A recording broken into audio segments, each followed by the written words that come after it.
Hello, my name is Keshwani. That's K-E-S-H-W-A-N-I,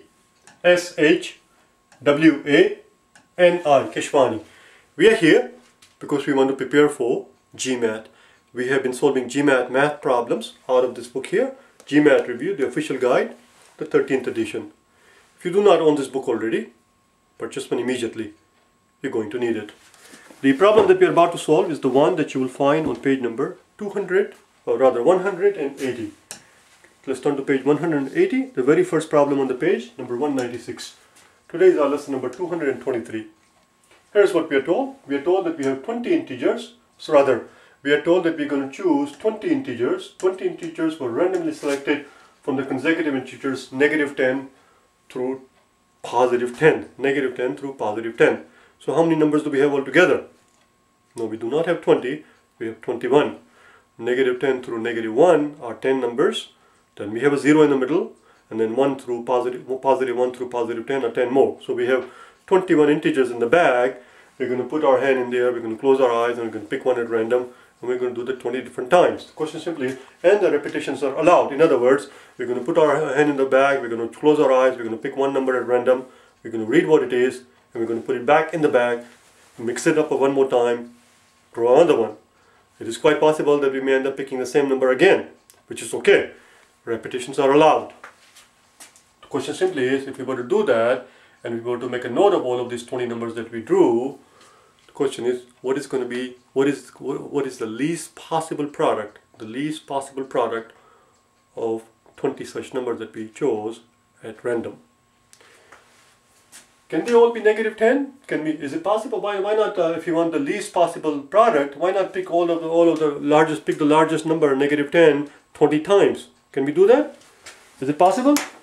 If we were to pick -10 20 times, that would not work. They cannot all be -10, because if that were the case, we'll end up with -10 raised to 20. -10 times -10 times -10 20 times, that's -10 times 20. And a negative number raised to an even power, a negative number raised to an even power is a positive number, because that even times because the negative times negative gets washed out. So that actually is a very large positive number. This is same as a +10 raised to 20, and that's a very huge positive number. That in fact is the largest possible scenario, not the least possible scenario. So that's not going to work. How about 19 -10s and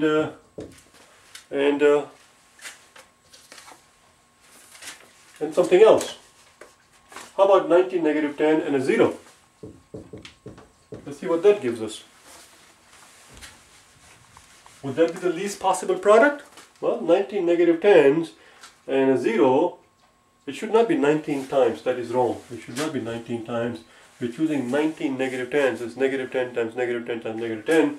It's -10 raised to a 19, which is a very large negative number. But then we're multiplying it by 0, making it a 0. Is 0 the least possible product? The answer is no. The least possible product is when the product is going to turn out to be negative. How about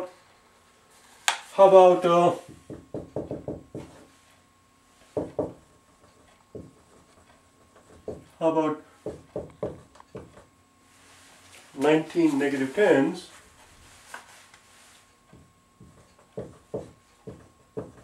and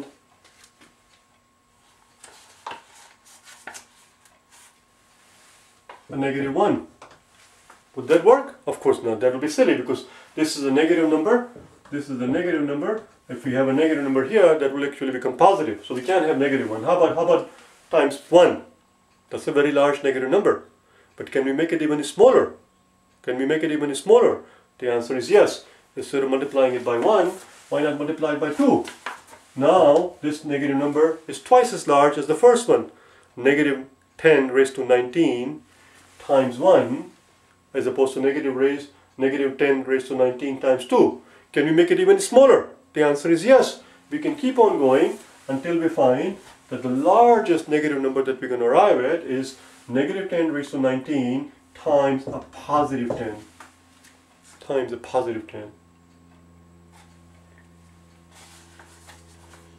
And negative 10 times 9, negative 10 raised to 19 is a negative number, which can be written as negative 10 raised to 19. I keep saying times 19, I meant to say raised to 19. Negative 10 raised to 19 is a negative number, which is same as a negative 10 raised to 19. They're equal to each other. They are equal to each other. Similarly, a negative 5 raised to 7 is same as negative 5 raised to 7. They are equal to each other.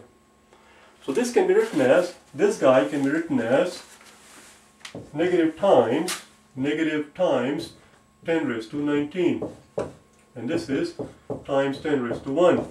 10 raised to 19 and 10 raised to 1 gives us, keep in mind we have a negative in front of it, gives us negative 10 raised to 20. Voila, this is our answer. Negative 10 raised to 20 is our answer, which is answer choice E. The least possible product is when you pick 19 negative 10s, multiply them together, and finally pick a positive 10s. Doesn't have to be in that order, but that's what it is. You have to have 19 negative 10s and a 1 positive 10 that will give you the least possible product of this 20 number chosen at random.